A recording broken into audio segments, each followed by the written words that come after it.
Hello, Piedmonsters, and welcome to Piedmonsters, the Piedmont Pilot Podcast brought to you by your Piedmont MEC. I'm your host, Megan Johnson, Charlotte-based captain and vice chair of our Communications Committee. This episode includes a catch-up with MEC Chair Kimberley Gott and MEC Vice Chair Ryan Higgins as we look back on what the MEC accomplished in 2025 and look forward to the projects on deck for 2026. Before our conversation with Kim and Ryan, here are a few updates from around the pilot group. From the Negotiating Committee. The negotiating committee met with the company on February 11th and 12th for round 2 of midterm bargaining. Updates on those conversations will be released to the pilot group soon. From LEC 35, our Charlotte LEC is currently in the process of electing a new captain rep. Go to alpa.org/votenet for details and to vote. All members in good standing in the council are eligible to vote, including first officers.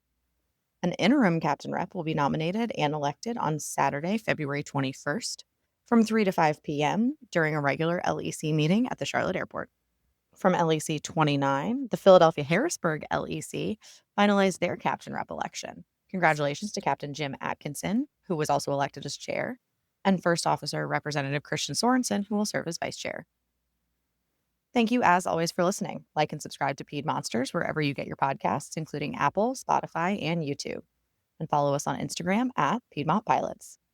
You can also email us at pdtpodcast@alpa.org with any comments or suggestions. And now we're joined by Kim and Ryan to talk about what the MEC accomplished in 2025 and a look ahead to the plans for 2026. Hello and welcome back. We are joined once again by Piedmont MEC Chair Kim Gott, who was recently with us back in November. And this time we are also joined by Vice Chair Ryan Higgins, who has not been with the podcast for a while, but we are thrilled to have both back with us today. Can you guys both say hello? Hello, thanks for having us. Thanks for having us on again. Thank you for being here. So in this episode, we're going to take a look at 2025 as a year in review and go over some of the things that the MEC and your ALPA team have been hard at work doing in order to improve conditions here at Piedmont for our pilots. We're going to go in order by topic as opposed to chronologically, just to keep everything in order, and want to make sure that we really highlight the major tasks that your MEC have been working on and the projects that they have completed in 2025 and what they're going to be working on moving into 2026. So first and foremost, we're going to start on the heaviest topic, but probably one of the most important, and that is the role that our MEC played in the aftermath of the PSA DCA crash last January.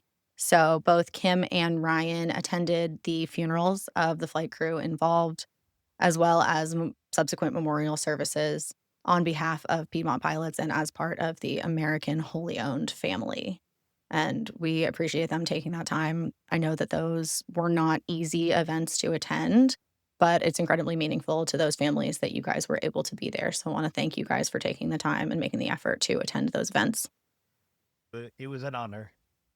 And then moving into other MEC activities, the MEC did host their annual meetings in January, April, and September of this year, where they handle MEC business within Piedmont. In addition, we also had Piedmont representatives attend national ALPA committee meetings and seminars for Secretary Treasurer, Mental Health Board, Exec Board, Grievance Committee, Government Affairs, Membership, Air Safety, Negotiations, and strategic planning. So at all of those events hosted by ALPA National, it was an opportunity for our representatives to come together with other airlines and share best practices as well as strategies moving forward so that we can kind of implement the best possible actions and activities for our Piedmont pilots moving forward. Again, sharing best practices with other airlines, which is always helpful. And in MEC news local to Piedmont, some pilots might not be aware, but we actually have a new LEC. LEC 28 has officially been formed, and they have elected their representatives. Kevin McKeon is the chair, with Jeremy Visnecki as vice chair and Parker Middleton as secretary treasurer. And Kim, could you tell us a little bit about LEC 28 Yeah, so and their LEC formation? 28 is probably something that's been a long time coming. The instructors have vocalized for years that they wanted more representation, especially at the table when we're going to negotiations and things like that. So with the help of National guiding the process, they were able to set up their own local council, and it includes the instructors from the schoolhouse as well as line check airmen in this council that was formed.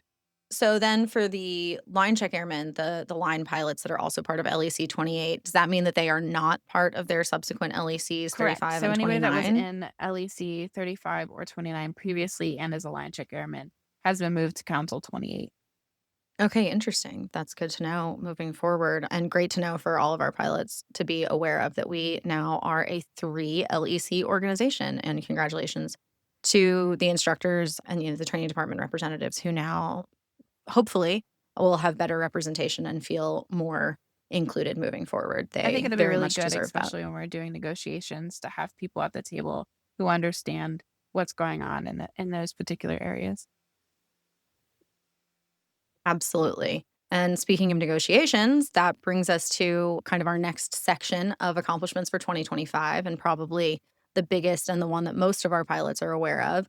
And that is ratifying the PBS TA and all of the subsequent LOAs that were part of that. So that includes LOA 56, which is amendments to LOA 48, which is your captain pay and extension of pay scales, LOA 57, which is an implementation schedule for PBS, LOA 58, which is an amendment to Section 14. That's the sick leave, where now any sick leave with a doctor's note is not counted as part of your 12 occurrences.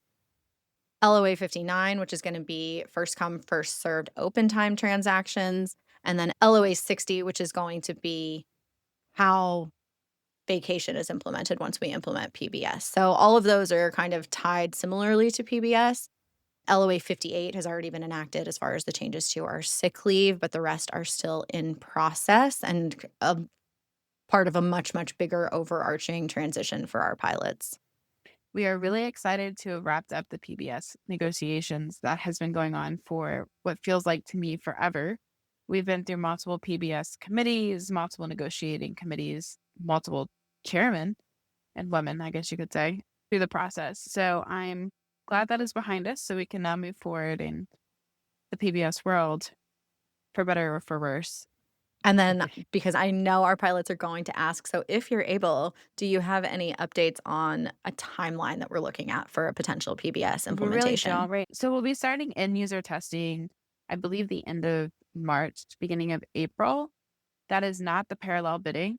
After the end user testing phase is over, then we'll go into the parallel bidding phase and really start implementation.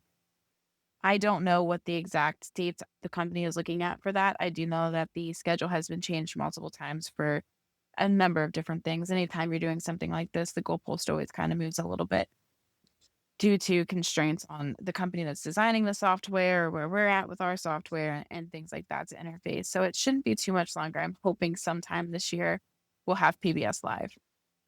That's awesome. And it is a good time to remind everyone that it is much better for all of us if things are handled on the front end, if glitches are worked out, if, testing is done before things are implemented, and make sure that we have the best possible product available by the time we actually move into implementation, rather than implementing too early and then finding out after the fact that it's not what we want or not effective in the way that we need it to be. So I'd rather take a little extra time and make sure that the product is correct before it gets rolled out and affects all of our lives on a daily Yes, we basis. definitely. So one thing I would like to bring up is when we have the ability to do Thanks. parallel bidding, it only really works correctly if everybody participates.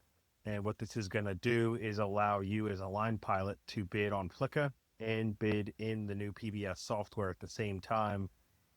So you can tweak your, what your preferences are and be able to then have a little bit more experience and knowledge on how the program works before it becomes live. And that's actually what your schedule is going to be. So that is just one thing I wanted to bring up. When we can parallel bid, it's going to benefit you greatly as a pilot to utilize that 3-month timeline to be able to try different things. So Yes, agreed. Definitely important to make sure that when we do have the opportunity for testing, that as many people as possible participate to give the most realistic feedback so that any glitches or bugs can be solved in advance, and so that you as the pilot are aware of how it's going to work when it actually goes live and there are no surprises. And then moving on to other contract updates, MOU 13 was also a big step in 2025, which involves the implementation of LOA 57, which we just talked about, the implementation schedule for PBS.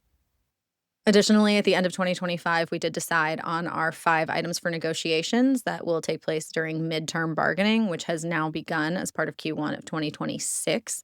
We will have more updates on that shortly, so stay tuned for more information from this channel as well as your MEC emails as far as updates on the midterm bargaining and negotiations.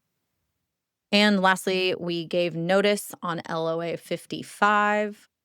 LOA 55, as far as renegotiating it per the LOA, we have a window of time in which we can give notice to the company that we want to discuss that. We did decide to wait until after the end of the midterm negotiations to actually discuss what we want to do with it. But the company is on notice that we want to make changes to LOA 55. Awesome. Thank you very much for that update.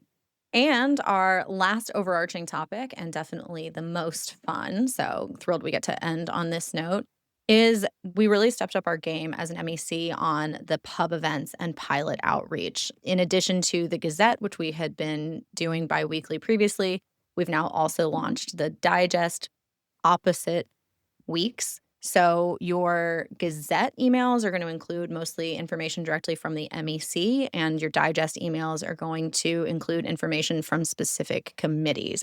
So that's kind of the difference between those emails. But basically, the communications committee wanted to make sure that we were sharing as much information as possible in a way that was easily accessible without sending one email that was 9,000 pages long.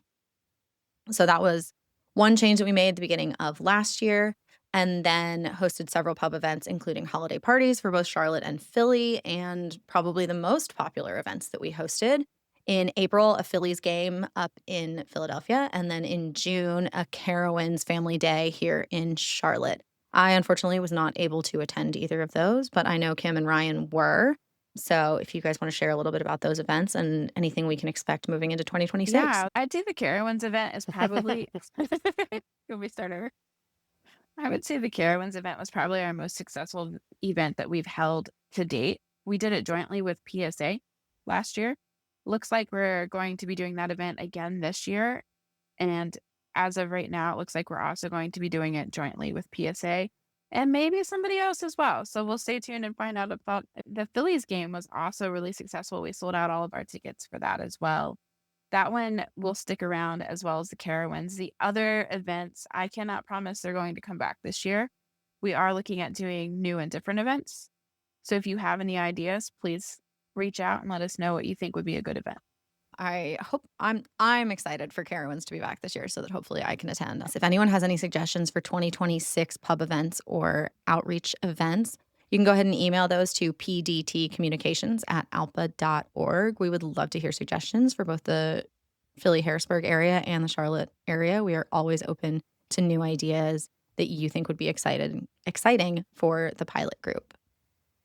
And on that note, we're going to go ahead and wrap it up. 2025 was a huge year for the Piedmont MEC with the implementation of the PBSTA and those new LOAs, and we look forward to more in 2026 as far as midterm bargaining and continued implementation of PBS. So, Kim, Ryan, thank you for all of your hard work.